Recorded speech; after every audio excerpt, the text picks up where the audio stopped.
E pior que, bizarro. mano, você desenvolveu na internet uma referência poderosa, né, cara? Você virou, tipo, o cartório da verdade. Nossa, o fiscal da mentira, que né, o Gaules me chamou, né? O fiscal de mentira. Pois é. Cara, eu acho isso interessante, né? Essa persona digital, né? Mas é uma merda. Cara, é complicado. Primeiro que assim, eu penso assim, cara, você tá... que você quer, vamos supor, você tá em dúvida entre um cara que você acompanha na internet. Eu quero saber se o cara mentiu.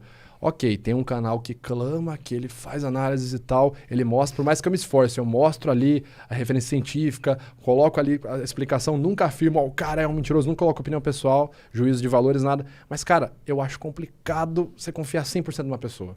Eu acho assim... Se eu tivesse no lugar do público, eu não confiaria 100% em mim. Até porque a própria precisão do meu estudo ela não é 100%, né? A precisão mais alta que você pode atingir, isso que se tem de registro em detecção de mentiras com um protocolo científico, né? No artigo Detecting Deceit via Non-Verbal Behavior, do Aldert Vrij. O cara é super nerd. Super, ultra nerd, né, cara? Tem que saber isso aí, cara. O professor Aldert Vrij, professor emérito, inclusive da Faculdade da Pensilvânia, ele mostra a precisão mais alta que você pode ter analisando a linguagem corporal, num contexto onde a pessoa está sobre uma situação high stakes, ela está ali no contexto que ela pode receber uma recompensa ou uma punição, e você está vendo esse vídeo e não em tempo real, porque em tempo real a precisão cai bastante também, você pode chegar a 90%. Então, assim, mesmo se eu fizer a análise perfeita, ainda tem 10% que são problemáticos, entendeu? Então, assim, cara, assiste Metaforando, show. Mas entenda o seguinte, a análise de linguagem corporal é uma forma de você entender uma situação, não é a prova absoluta. Até porque, falando da minha profissão, né, eu gero laudos de análise não verbal, observando ali a detecção de mentiras. Quando eu gero um laudo, eu indico, olha, baseado em X conjuntos de sinais não verbais que essa pessoa demonstrou, eu afirmo com X% de precisão que essa pessoa está com um comportamento incongruente. 80%, 70%, 90%, tal. Eu faço um levantamento. Ainda assim eu não vou lá e falo, esse cara tá mentindo por causa de... Porque, cara, não tem como. A única pessoa que sabe se mentiu é ela, certo? Não tem como entrar na sua mente e ler tua mente. E mesmo que eu gere esse laudo, putz, Vitor, maravilhoso, acabou, prova, caso encerrado. Cara, é um elemento de uma peça jurídica. Um laudo, ele é um elemento. No Brasil não existe prova absoluta. No Brasil, falando no direito, a última palavra é do juiz. Se o cara... Cara, assim, tem casos absurdos. Se o cara chegar e falar, eu confesso, fui eu que matei, fui eu que estuprei.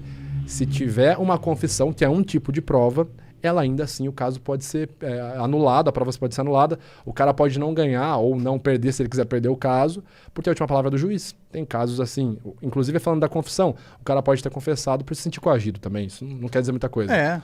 E o juiz aqui no Brasil, além dele ter essa palavra máxima, tem muitos casos que são absurdos no direito. Por exemplo, o cara vai e tem um exame de DNA, que em teoria é um exame direto, certo? E se for o teu DNA, ok. Ainda assim tem casos que o exame de DNA é anulado.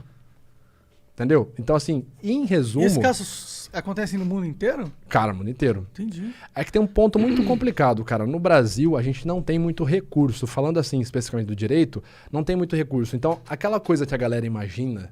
O Vitor Santos é o cara que chega com um terno numa sala de interrogatório, bota a prancheta na mesa e fala, cadê o baiano?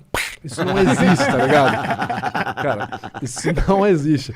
Nosso governo, nosso estado, ele não tem verba pra fazer isso. Dificilmente uma parte privada vai querer investir nisso.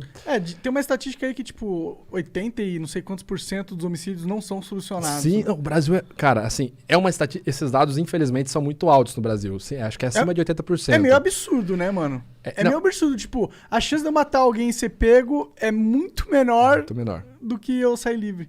Sim. Tipo, é um incentivo pra matar as pessoas, mano.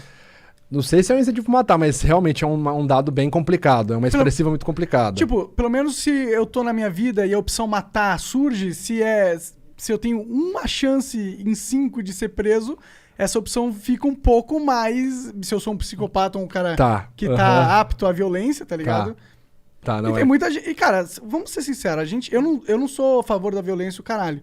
Mas eu tenho certeza que todos aqui nessa mesa são capazes de ser bastante violentos. Em situações específicas, a violência é necessária. Claro. Isso é, inclusive, o próprio Tim Larkin, escritor, ex-SEAL oficial da Marinha Americana, no livro When Violence is the Answer, ele descreve.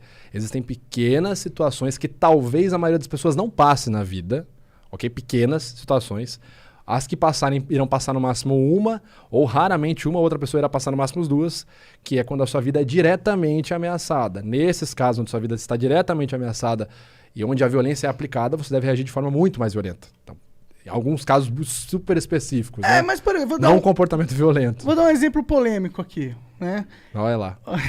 Se preparem. Vou tomar água. Por exemplo, um cara acabou de estuprar tua filha, tá ligado?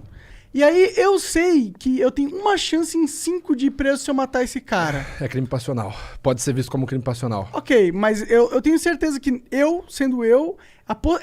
essa opção se abre bem mais eu estando no Brasil do que eu estando nos Estados Unidos, tá ligado? Se abre pra você se ferrar ou não? Não, se abre pra eu escolher essa opção, sacou? Tá, porque assim, o direito no Brasil ele é muito... Cara, e isso não são palavras nem minhas, né? Eu gravei recentemente um vídeo com o professor da Universidade Federal de Minas Gerais, o Dr. Túlio Viana, e ele fala, o direito do Brasil é muito conservador, ainda. Então ele vai se apegar a vários outros conceitos. Vou te dar um exemplo. Isso que você está falando aconteceu um caso real, exatamente essa situação que você descreveu. Se eu não me engano, no Texas, em 2017, 2018. O cara chegou na casa dele, a filha dele, acho que adolescente, enfim, jovem, criança, estava sendo estuprada. Ele cobriu o cara de porrada, depois finalizou com um tiro na cabeça, no Texas. Ele só ligou pra polícia buscar. Então assim, tá certo, tá errado? Não, o ponto aqui é a diferença da aplicação da lei, certo? Nos países e inclusive nos estados, né?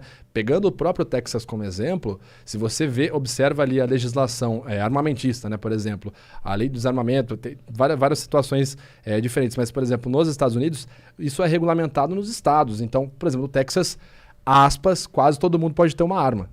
E, assim, não é muito difícil. Você chegar lá com seus documentos de identidade, tiver tudo ok, eu quero uma .40. É igual comprar balas. Quer pegar munição a granel? Qual munição você quer? Special? Mais P? O quê? Você pode ter um arsenal dentro de casa. Sim. São vários pormenores, mas em essência é muito interessante esse ponto da aplicação da lei. Né? É muito diferente no Brasil, cara. Eu, pessoalmente, gosto bastante da filosofia do Texas. Do Trânsito de Texas. Eu acho que deveria ser. A gente ia copiar um pouquinho essa filosofia. É complicado. complicado. Eu vou tomar mais água.